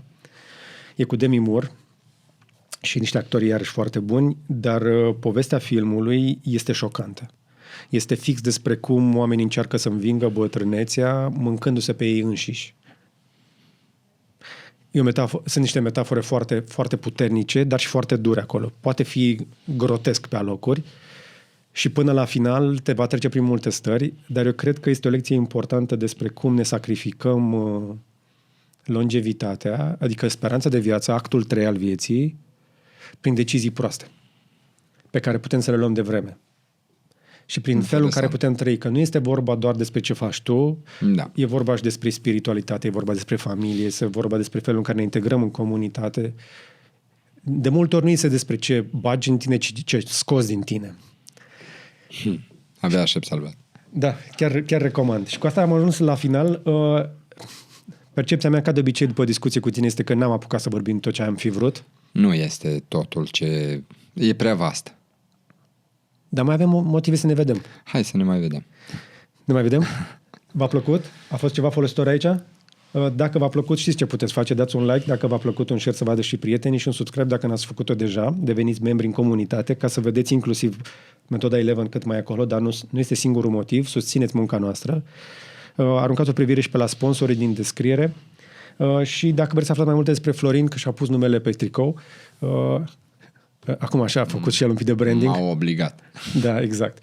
Vă las un link în descriere pentru ce face la clinică. Nu e pentru toată lumea, dar poate este pentru tine. Îl recomand pentru că și eu am încercat și am încredere că este un om bun și are o echipă foarte faină. Că nu cred că poți tu să te ocupi de câți oameni ar avea nevoie și tocmai de aceea cred că într-o echipă poți face lucrurile astea bine.